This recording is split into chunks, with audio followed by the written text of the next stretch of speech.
What is going on, you guys? Welcome to another episode of The Girl Who Talks Sports, the podcast where we talk sports and other girly things. I am Sam Cardona, and thank you guys so much for tuning in this week. We have a very special guest lined up this week. As usual, we were joined by Linny Rousseau of the We Belong podcast. We're going deep into the women in sports thing here because she does a great podcast.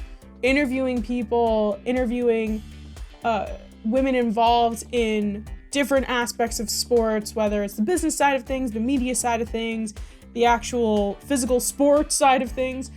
She has a fantastic podcast, so I was able to interview her, talk about what's going on, and have a bit of a women in sports conversation with her. So I'm really excited for you guys to hear that. And we have a couple of topics to discuss after the interview. But before we get into all that, guys, don't forget to subscribe to on all podcasting platforms, wherever it is that you get your podcasts from. And don't forget to subscribe to the YouTube channel. Again, thinking of many different things to post on the YouTube channel besides just full podcasting things, but podcasting episodes, rather. So please make sure to subscribe to the YouTube channel for extra content that goes out only on the YouTube channel. Subscribe, turn on notifications, like this video if you're watching on YouTube, comment, so on and so forth. I'm very appreciative. And also on different podcasting platforms, please make sure to leave a review, which is very helpful for me. And finally, guys, don't forget to follow us on social media. You can find me on Twitter at TGWTS Podcast. You can find me on Instagram at The Girl Who Talks Sports. Guys, don't forget that is a new Instagram handle. Instead of TGWTS Podcast, it is The Girl Who Talks Sports. And you guys can also find me on TikTok, the Clock app, at The Girl Who Talks Sports. I'm becoming more and more active on it. I'm getting a hang of this whole thing a little bit. I know I'm in the older TikTok generation at this point, but I'm figuring it out. I'm figuring things out, and it's a lot of fun, to be quite honest with you. I really enjoy making that kind of content. So, without further, before we get into our interview with Linny, we are just going to hear a quick word from an affiliate read for Buzzsprout. I know one of the best decisions I've ever made was to start this podcast, and I'm sure some of you have thought about starting one as well. But the question is always, where do you start? Buzzsprout is the best and easiest way to start your own professional podcast. They've already helped over 100,000 people launch their own podcast, including myself. They can get your podcast on every major podcasting platform. They provide you with your very own podcasting website, audio players to drop in other websites, detailed analytics, tools to promote your episodes, and so much more. Buzzsprout also publishes new blog posts, podcast episodes, and YouTube videos every week. To start your very own podcast and get a free $20 Amazon gift card, click the link in the show notes. Buzzsprout will know that you were sent by me, the Girl Who Talks Sports, and help support the show. Buzzsprout, the easiest way to start a podcast. All right, everyone, we are joined this week by a very special guest. I'm so excited to have her on, Linny Rousseau of the We Belong podcast. Linny, thank you so much for coming on and joining me this week. Absolutely. Thank you so much for letting me be a part of this. I'm so excited to talk with you today and tell you all about my podcast. Yeah, it's going to be great. And the reason why I reached out to you to begin with, obviously, we're both women in sports here, and I like listening to your podcast because it's all about empowering women and, bringing women in, and, that this is not a place for us to not be. So I'll let you kind of explain what your podcast is, what it's about, and, the kind of things that you do with it. Yeah, so I started the We Belong podcast last September. So it would have been around the start of my school year. I just graduated college and I'm kind of doing this on my own now, but it was first affiliated with our school newspaper. Kind of just wanted to start it out and see where it took me. I've always been really interested in starting my own podcast, but this past year I really had the opportunity to really work on that, and I have loved every single minute of creating my own thing. And I really love the ability that I don't have a lot of rules tied down to what my podcast looks like. So Mhm. I love that option. But I guess a little bit about my podcast in general. It's called We Belong, and it's about women in sports of all varieties. So I talk with women that work on like the business side of sports. I talk to female athletes. I've talked to like officials before, like a wide variety of levels, all the way from like college, high school coaches, up to like the professional leagues. So it's a wide variety of different women in sports. And that's really what it's all about, is highlighting the different women in sports and really just bringing light to how many women are actually a part of this, and really Right. encouraging women to get involved in the industry as well. That's awesome. And that's really great that who like, is there anybody off the top of your head that like people would know that you've interviewed, like athletes or Um, something? Yeah, so I have interviewed a handful of people working in like the NFL. That's kind of like, well, most of my sports experience is in the NFL, so it's kind of my network that I'm leaning on most of the time. And I actually had the opportunity to interview last season Connie Carberg, who was the first female scout in the NFL back in the late 1960s into the 70s, and she was Wow. really awesome. Had a really inspiring story to tell. That is so cool. That is awesome, especially, these women who have been back from before people have been really advocating for women in sports. That's really cool. So with your podcast, like what is the goal that you're trying to achieve with it? Like what are you trying to put across to people and have them understand? Yeah, well, it's really built into that title of We Belong. I'm wanting to convey this understanding that women do belong in the sports industry, whether it's Mhm. them playing the sports, whether it's them coaching, doing the business side of things, so many different things that you can get involved with in sports. But just overall promoting this idea that women do belong in the sports industry, and really encouraging all girls that might be coming up in the next generation to get a part of that as well. Right, right. And that's so cool, which is great because I feel like someone like me, I have always had people around me telling me like this is okay for you to be in, but there isn't always a space that women can feel that they're like, I belong here and this is what I can do in this field.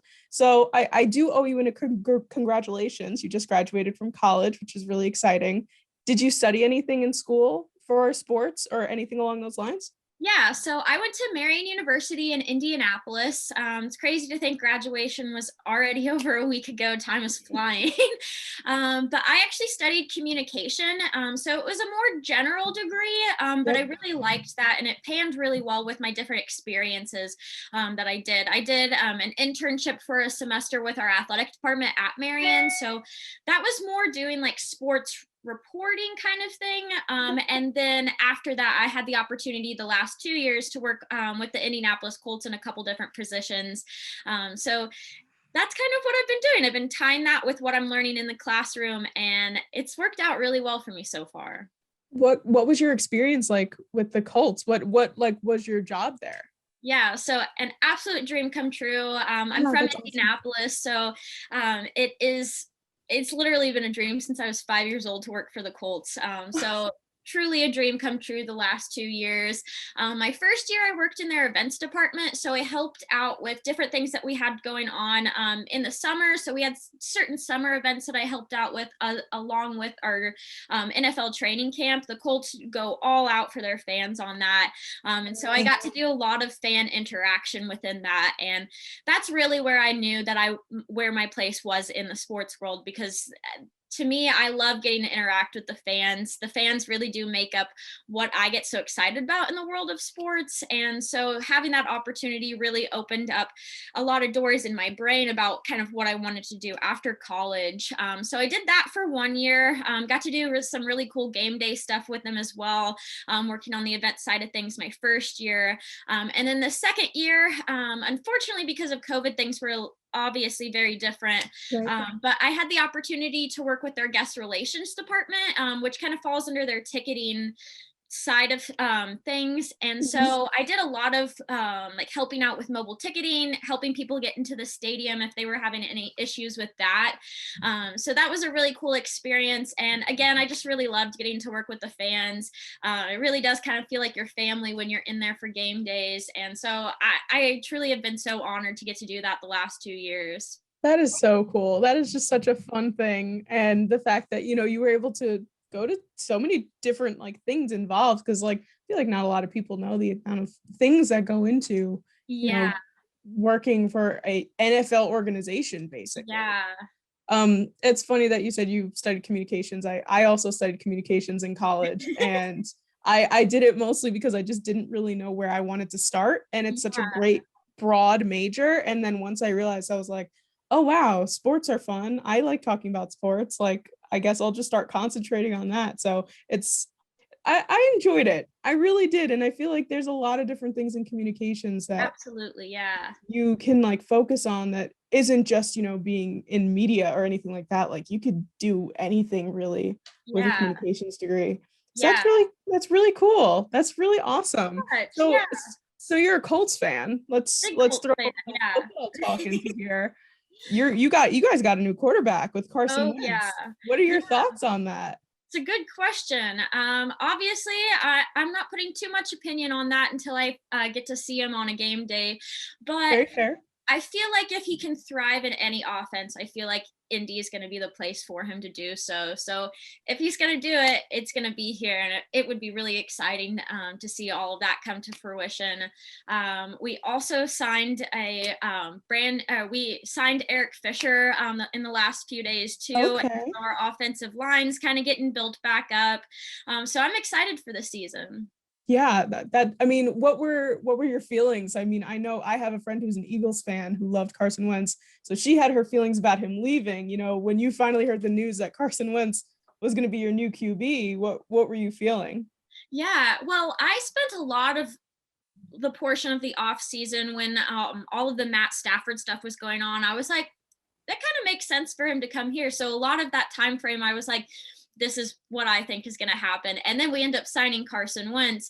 And I wasn't too sure of it at the very beginning of it, but just learning about all the chemistry that him and Frank Reich have, I really do think if he's going to thrive anywhere, it's going to be in Indy, and I'm really excited to see what that's going to look like. We have a tough schedule at the very beginning of the year too, so we have to get it together pretty quick. Who was your first game? Do you know, or like your first home game? At home, yeah, for the first game of the year. Ooh, okay, yeah. That's a tough one to jump off the block from. So I want to say it's either our first 4 or 5 games. The teams have won like 10 or 11 games last season, so it's going to be a tough start to the year. We have to go at it right out of the gate. Yeah, no, I totally feel you. I mean, I'm a suffering Giants fan at this point, so I'm just hoping for the best, to be honest. But going back to like your podcast and women in sports and things like that, what kind of things, because like I feel like everyone has their own experience. What kind of things did you experience, especially being involved in an NFL organization? What were your experiences as a woman? Did you feel left out? Did you feel like they were inclusive for you, or what were you feeling like? Yeah, so something that I love about the Indianapolis Colts organization is there are a lot of women in leadership roles there. I mean, even our leadership, like our top owner is Jim Irsay, but his daughters are also involved in the ownership. And so right from the top down, there are women leaders everywhere. And so I felt very supported from day one of working with the Colts. Both years that I worked there, even though I worked in different departments, my managers were women. So they were really good role models for me to talk to about, how do I navigate being a woman in the sports industry? And even just like watching how they carry themselves really helped me too. So I have been very lucky to have a lot of really good experiences. I know a lot of women are not that lucky, but I have been really blessed to have had a pretty good experience so far. Yeah, definitely. I mean, it's like I said, it depends on the person. It depends on where you are. but I definitely know that there are people in the world who are constantly, either on social media or in person getting berated by people who don't think that they should be where they are. So if you had to like give any form of advice to young girls who are thinking about pursuing sports, or even in it now and feel like maybe they should change career paths, what kind of advice would you give to them? Yeah, I think it sounds cliche, but never give up on yourself. I would say anybody trying to get in the sports industry, it's tough getting your foot into the door. I mean, like, I'm even facing that right now, looking for a full-time job, but you know Absolutely. everybody, my biggest piece of advice is to not give up on yourself, because you are going to find yourself applying for a lot of different kinds of jobs in a lot of different places with a lot of different teams. But at the end of the day, you really have to believe in yourself. That way you can convey that when you're doing interviews and everything like that, of course, too.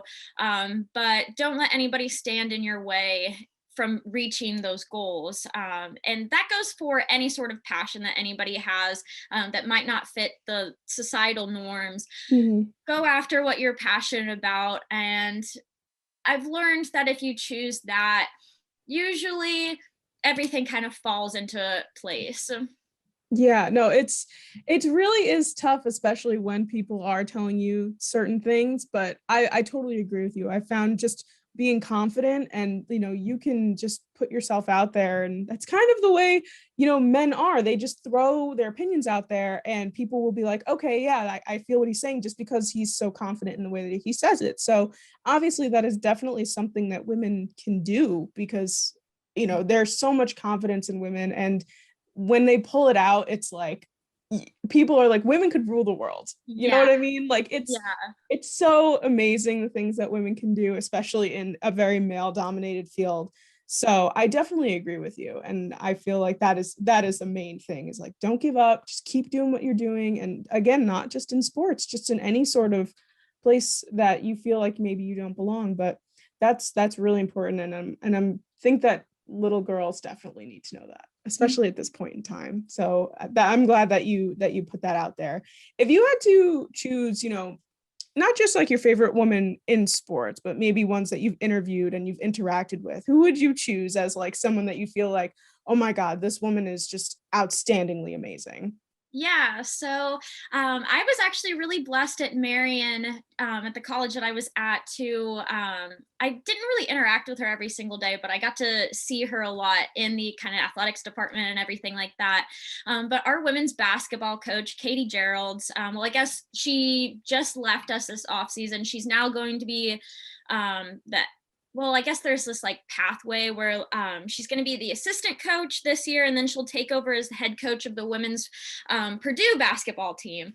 And Mhm. so watching her lead her teams with such poise and with such, she's so excited, but she carries herself so well. And she fights for women in sports all the time too, but she does it so gracefully that nobody ever questions her or questions her about like being too assertive or anything like that.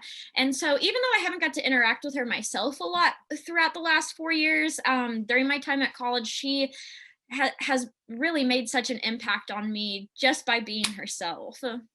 Yeah, that's awesome. And especially as like more of like a local feeling towards Yeah. someone, I think that that's really great. I feel like, you know, I live in New York, so there's like a lot of people around that are very powerful and like, someone that you can really look up to. But there was definitely women in my college that I was like, you'd see them walking around with their, power suits on, getting ready for the game day. And I was like, oh my God, this woman is amazing. And I love it. I love it so much. But yeah, that's really awesome. I feel like but it's hard to pin women down, because there's so many that are so incredible and so amazing. Like I know, like personally, one of my favorite like sideline reporters is Erin Andrews. Oh Um, yeah. she is just absolutely incredible. And there was so many things in the past where people have Hmm. done some really awful things to her, and she's just like, you know what? I have this job and you don't, and you're just really salty about it. Yeah. So the thing is with women in sports is that there are so many of them, and I feel like not enough people know about it. Exactly. So that's really, I feel like, really great in your podcast, that it's like, look at all these people who are doing things, and it's like you might not know them because they're in a smaller part of like the business aspect, or like, they're not necessarily on TV.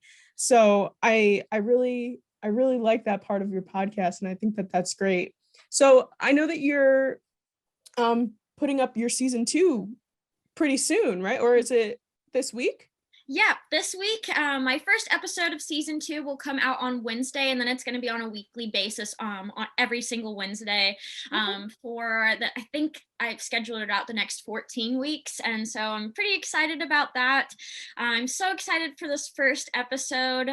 This interview is a really, really good one, and so I'm so excited for everybody to join me again for season 2. Season 1 went so well for me, and so I'm so excited to be able to pour my heart into the podcast again for this season.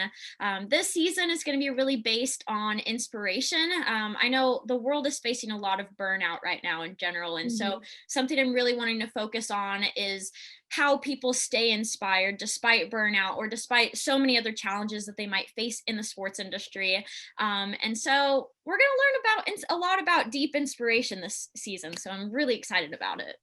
Is there anyone that you can share that you have that's coming up in terms of your guests? Yeah, I guess I'll go ahead and announce who I have for my first episode. So breaking news, I have already interviewed Maya Chaka, who just got hired for the NFL season. Yes. Oh my God, that's amazing. Yeah, it was incredible.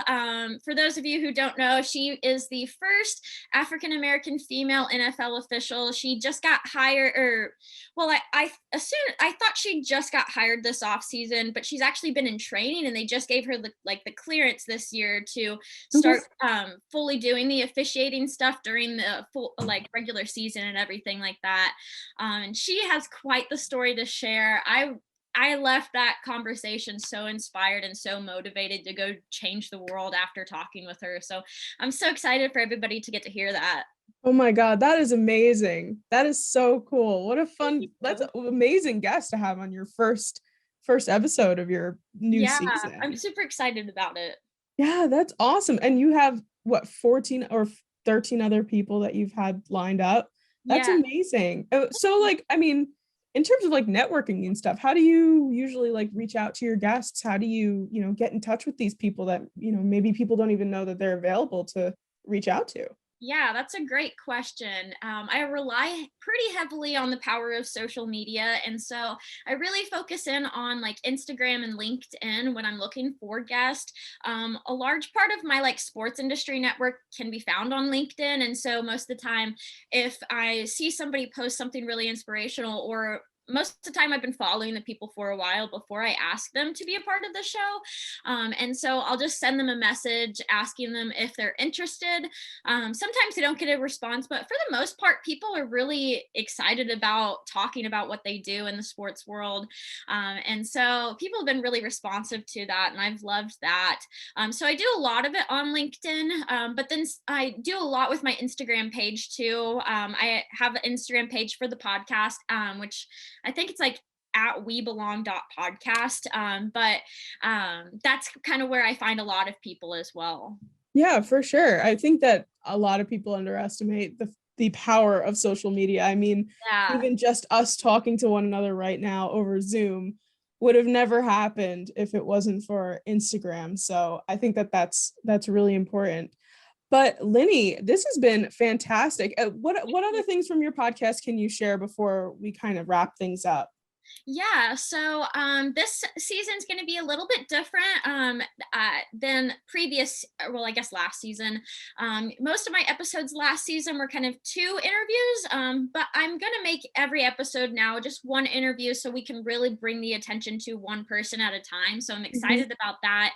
The episodes will be a little bit shorter too. So for a lot of people, they usually like shorter episodes. And so I'm excited to give that to them.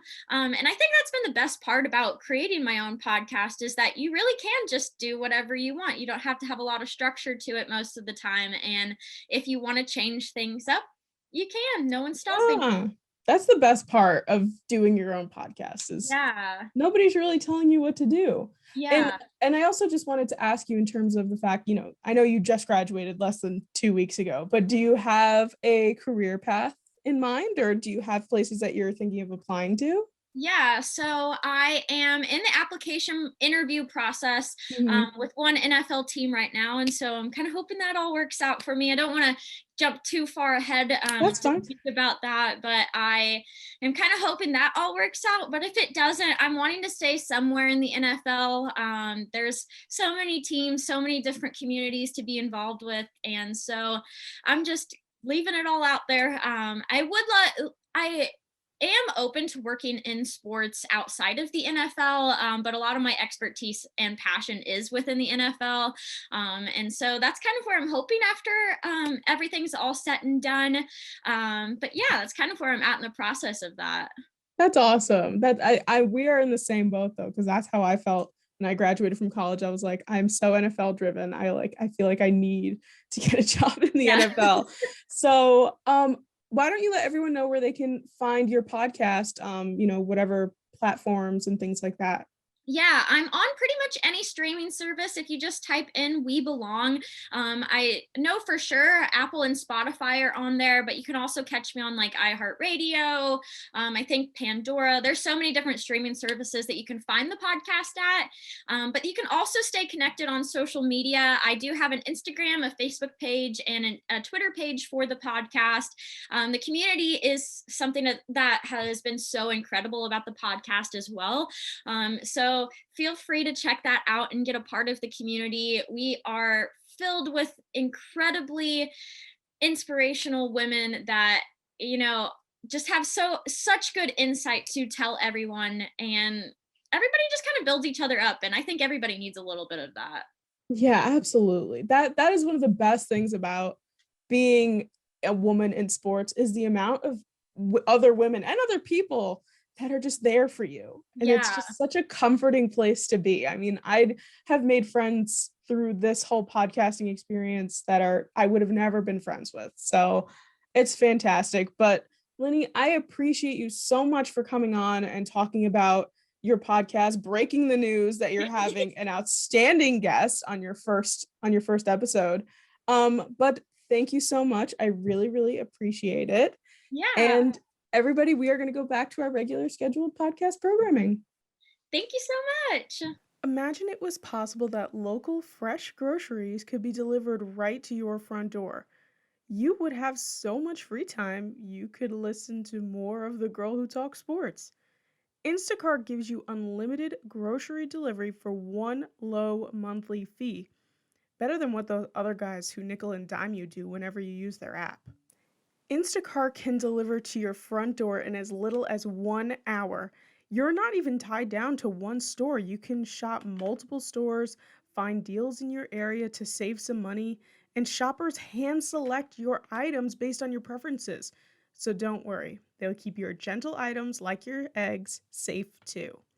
To start your 14-day free trial, click the link in the show notes so Instacart knows that you were sent by me, the girl who talks sports. And this also helps to support our show. Instacart.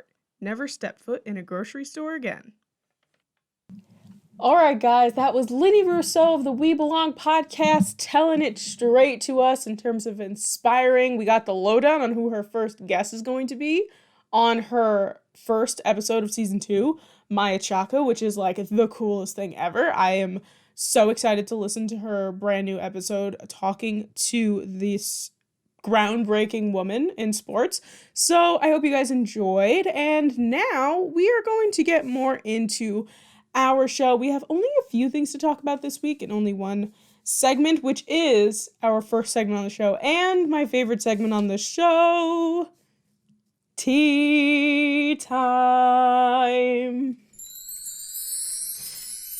Tea Time is my favorite segment on the show because we delve into the hot, steamy gossip of the sports world. And this week, we have a reoccurring person on this week. So many moons ago, during the regular season of the NFL, we talked about the Jalen Ramsay Golden Tate drama, which was probably one of my favorite tea times. Right behind when we talked about Earl Thomas cheating on his wife and her finding him through Snapchat maps and holding a gun to his head.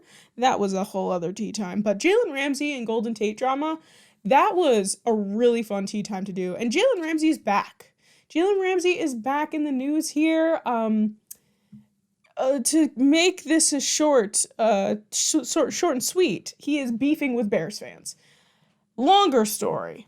All right, Jalen Ramsay's beefing with Bears fans. Why? I will tell you.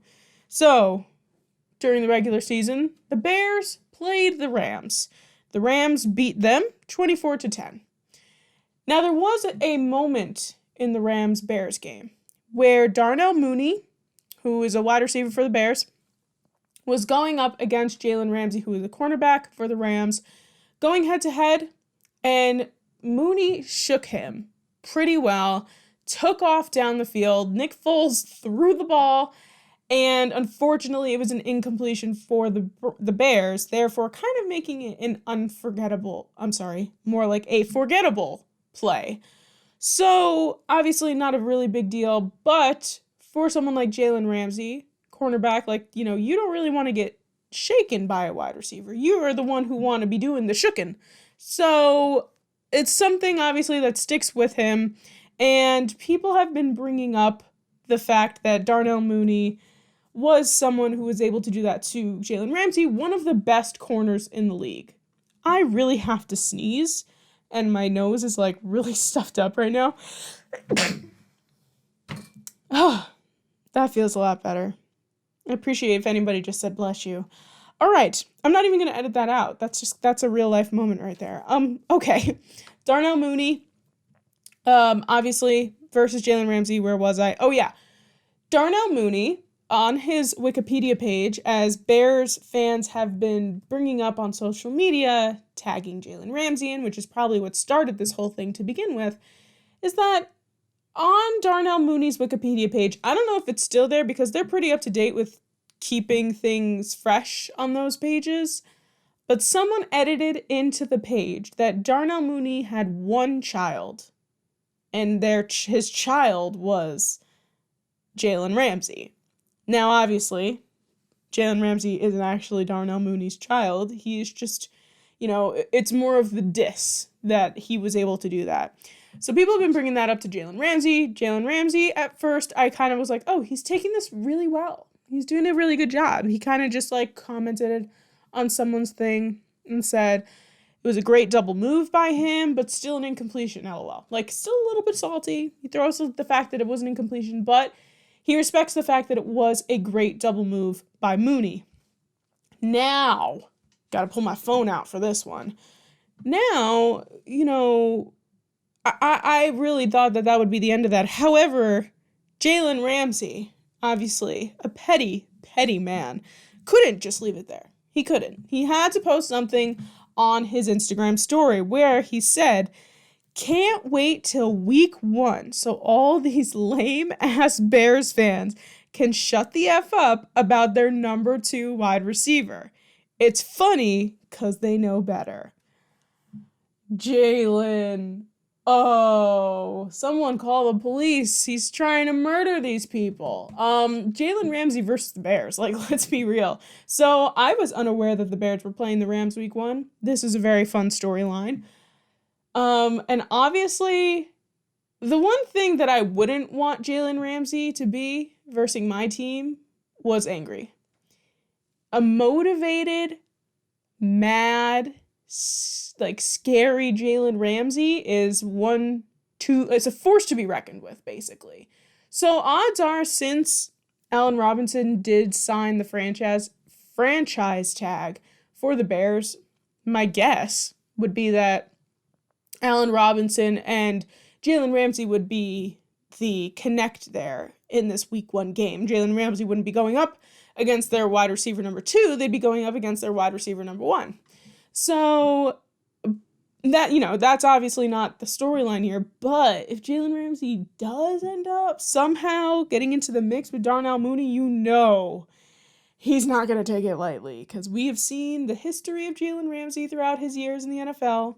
He is not a conservative man. He's out here left and right, just going absolutely crazy. Which, for us, for the podcast, for tea time, we love it. We love hearing the drama from Jalen Ramsay, from anyone, really. So, I'm very excited to see the Bears play the Rams. I'm very excited to see Jalen Ramsay and see if he says something to the fans. Obviously this wasn't him, but Leonard Fournette, when he was on the Jacksonville Jaguars, I remember got into a scuffle with fans in Jacksonville. And obviously Jalen Ramsay used to be on Jacksonville, got into a scuffle with his coach, Doug Marrone. So I'm not saying that Jalen Ramsay's going to go yell at people in the stands, but there are going to be people in the stands this year. So that will be interesting. But anyway, that's our tea time for this week. I posted, if you guys follow me on Instagram, at The Girl Who Talks Sports, if you guys didn't know. If you follow me on Instagram and you watch my Instagram stories, I did post that I was going to be talking about this story because at this point in time, at this point in the NFL offseason right now, things are a little slow. We're post-draft. People are just talking about predictions. They're talking about what they think their team's going to do, mini camps, this and that. And, if you guys have been following me for quite some time, I don't get into all the analytics and all that kind of stuff. I talk about the meaty, juicy storylines, like Jalen Ramsay fighting with Bears fans. So, that I feel like I've been kind of scraping the bottom of the barrel in terms of that. However, that story popped up today, and I was like, oh, that's a fun thing to discuss. This next thing that we're going to talk about is kind of like what I just said I don't talk about. So, the next thing we're going to talk about is someone that the Giants picked up. And again, usually I don't really get into things like this. However, because it's the Giants, it's a little bit of an interesting story, and people are kind of talking about it right now. The Giants have recently signed Kelvin Benjamin, who is a wide receiver, came into the league as a wide receiver. However, he was participating in rookie mini camps, kind of trying out. That's part of the mini camps, is that they allow people to come in to try out, like undrafted free agents, so on and so forth. And Kelvin Benjamin was one of these people that came in. He's got connects to Dave Gettleman because he played for the Panthers. I feel like Dave Gettleman might have drafted him. Don't quote me on that. He might have, because if you guys don't know, Dave Gettleman, the GM for the Giants, used to be the GM for the Panthers. So, there's a lot of Carolina Panthers mix in with the New York Giants because of Dave Gettleman, one of them being Kelvin Benjamin.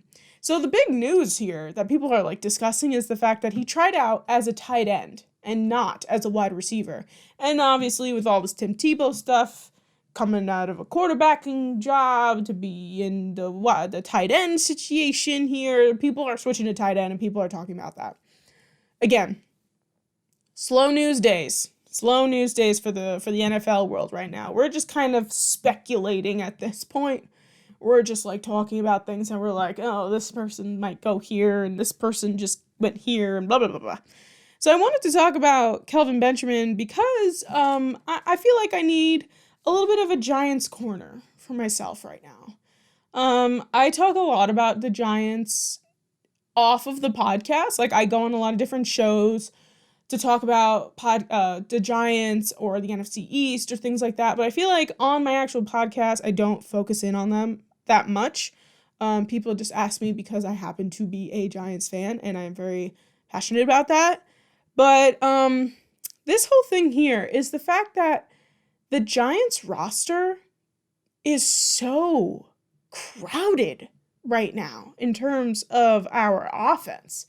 So, as many of you know, Kenny Golladay, we signed him in free agency. We signed John Ross in free agency. This is wide receivers. And we also just got Kadarius Toney in the first round.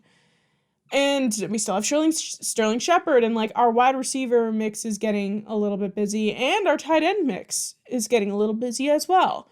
We still have Evan Ingram, which in and of itself is just pains me, because I'm sure Evan Ingram is a fantastic person. I'm sure he's lovely. I cannot have this man on my team anymore. It just pains me because he cannot catch the ball. And then they put him into the Pro Bowl, and I was like, why? Why is Evan Ingram going into the Pro Bowl? I don't know. Anyway, so Evan Ingram's still in the mix, but silver lining here is that in free agency, the Giants picked up Kyle Rudolph, which I was so excited about. I don't care that he's dealing with injury, 31 years old. The man has red zone presence, big target, which is exactly what the Giants needed in their offense, especially in the red zone. So I'm very, very stoked about that. And other tight ends we have Caden Smith and Levine Toilolo. So adding Kelvin Benjamin into this mix, who came into this league as a wide receiver and is now trying out as a tight end, who Joe Judge, I have a feeling, would use him in any place that he needed to be. Like, he would switch him off. He's going to be like the Taysom Hill of the Giants, in which he can play any offensive position except for quarterback. Like, I feel like he could do that. He's also 6'5", 245 pounds. There are a lot of wide receivers out there who are not that large. So the fact that he can double as a tight end, probably also as a blocking tight end, let's be real, is really big for the Giants, and I'm really excited that he's able to be on our roster now. The thing is, though, like I'm saying, very crowded, very busy here. Someone's gonna go. We can't keep everybody here. Like, that would be insane. It would just be bonkers to have all of these offensive people on the team. Like, you have to get rid of somebody. If it's Evan Ingram, I'd be okay with that. Will it be? Probably not. I really don't think so. It might be one of these two lower guys, Caden Smith or Levine Toilolo. So, we also signed Corey Clement, a running back who used to be on the Philadelphia Eagles, which, again, running back depth, we have a lot of it now. All right? And I know we're a little nervous about Saquon coming into the mix here, but I promise you, everything's going to be fine. Everything's going to be fine. I promise. So this whole thing I just wanted to mention because I'm just I think I haven't really even put this out on my podcast, really. I'm really excited for the Giants this season. I'm really excited to see the Giants take off. And with, people are like, oh, what about Danny Dimes? What about Danny Dimes? Daniel Jones is doing his best. And I feel like he was not able to reach his full potential last year because we didn't have all of the requirements, all of the needs for an offense. We are working on the offensive line. We are keeping the consistency with coaches instead of here and who and there and offensive coordinators and who's getting fired and all of this craziness that is going on. This is the first time in Daniel Jones's career that he is going to have a coach and an offensive coordinator from the year before. Consistency is key, people. Consistency is really important. So there's that. There's the increase in offensive line. There's the increase in wide receivers and tight ends. Those are targets for Daniel Jones to throw to that he didn't have that last year. And even still, he did a fairly good job with what he was given, I think. And we learned that Daniel Jones can run, which is excellent. I'm very excited to see. And with this addition of Kelvin Benjamin, who could be wide receiver or tight end, whatever he needs to be, it's really exciting. I'm very excited. When we worked on our edge rushers in the draft, we worked on our defense. This team is finally coming together.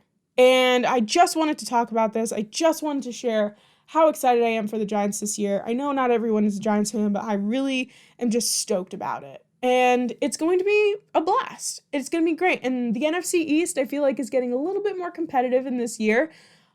The Washington football team is stepping their game up. They have Ryan Fitzpatrick, who is not to be reckoned with. The Eagles are figuring out their situation with their quarterbacks, with Jalen Hurts, and Devontae Smith is now in the mix. And the Cowboys, my God, oh my God, Dak's coming back. Like, this this whole division is going to be completely different than it was last year. So, with that being said, I will stick by it. If you guys want to think of like predictions or records or whatever, in terms of the Giants, I don't think that we're going to blow it out of the water, but I can see a winning season. I can see a 9-7 season. Which, guys, don't forget, it's a 17-game season this year, so the records are going to be a little bit more. So I can see just a slight win, a 9-7 season, which I'd be fine with. 9 wins is, compared to the last few years, would be amazing. So that is my little Giants rant. Thank you for letting me get that out. I feel like I haven't had the chance to say that on this podcast. I've said it on others. I've said it on other shows. I've said it to people. But that's how I feel. That's how I feel about the Giants this year. I'm, in terms of draft grades, I know that I talked about that before. I think the Giants did fairly well. And I'm, again, stoked. So, Kelvin Benjamin, cool. Very, very exciting. Very excited to have him on the team. That is, if he doesn't get cut. I hope he doesn't. But, someone's got to go. Not all these people can stay. Well, that was a Giants rant that I wasn't prepared to give, but it turned into all I really wanted to mention was Kelvin Benjamin coming on to our team. But there you go. That's how I feel about the Giants' upcoming season, in case you guys want to know. Finally, guys, let's start wrapping up the show here. I was just going to talk about this story in general, but it happened to be kind of fitting to be a feel-good story, so we're ending our show off with it, because it does have a bit of a happy ending. But it is an interesting story. So I saw this on Twitter, actually, and it has to do with this guy named Juandarius Bryant, I believe is how you say his name. So I saw this tweet from Juandarius Bryant, and it basically was saying that he was invited to try out for the Atlanta Falcons through a text message. It came from an Atlanta area code. And they claimed to be Dean Pease, who is the defensive coordinator for the Atlanta Falcons. However, turns out that it was not. It was all a hoax. And unfortunately, Juandarius showed up to the facility in Atlanta and was turned away because there was no tryout for him. It never existed.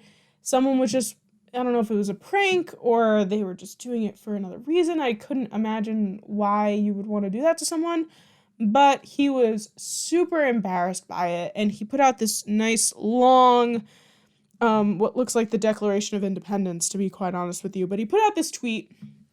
I will read it to you for those who cannot see it. It says, "It's been a rough few days, but I felt the need to clear the air and get this off my chest. Honestly, ready to move on from the situation," with a picture of said Declaration of Independence that is a little bit long, but once again, I will read it because it explains the whole situation. "I want to say thank you to everyone who has been in my corner while I've been pursuing my lifelong dream of playing in the NFL. Apparently, the opportunity of attending rookie minicamp with the Atlanta Falcons was not a legit opportunity. Someone contacted me from a 404 area code number pretending to be Dean Pease, the DC for the Atlanta Falcons. I did not realize it was not a legit opportunity until I traveled to the facility for rookie minicamp check-in on Wednesday, May 12th. It's most definitely one of the most embarrassing things that has ever happened to me and a very humbling experience. Just want to apologize to everyone and the Atlanta Falcons organization for the mix-up. I honestly thought it was a legit opportunity on my end. I do not know or understand why this happened, but I do know that everything happens for a reason. Yes, this was heartbreaking for me, but just another stepping stone that I am not afraid to admit to overcome. At the end of the day, this will not make or break me. I will still continue to fight for my dreams because I know it's what I really want. I'm still striving and still in the best shape of my life. When the opportunity presents itself, I will be ready." Juandarius Bryant. So, obviously, this is, think about it. That would be so, it's almost like if you get, you're applying for jobs, and you get an email, and it says, like, "Hey, we want to interview for this job," and you're like, "Cool," and they give you a place, they give you time, and you show up, and the company is like, "We don't have you down for a job opportunity. We don't have you down for an interview." And, you'd be, embarrassed. And I totally understand it. But obviously, I am ending my show off with this, which means it is a feel-good story. So I do have a bright side to this. As, you guys might be thinking, Sam, this is all really gloom and gloom here. I promise that there's a plus side to this, is that there is a company, you could call it, or an organization called Hub Football, HUB Football. And it was created by a sports agent, which basically is a organization or company or whatever you want to call it that connects aspiring NFL football players to teams. And it's kind of a direct line to the team so that they can have more of an opportunity and a better chance of communicating with teams as opposed to maybe some other methods.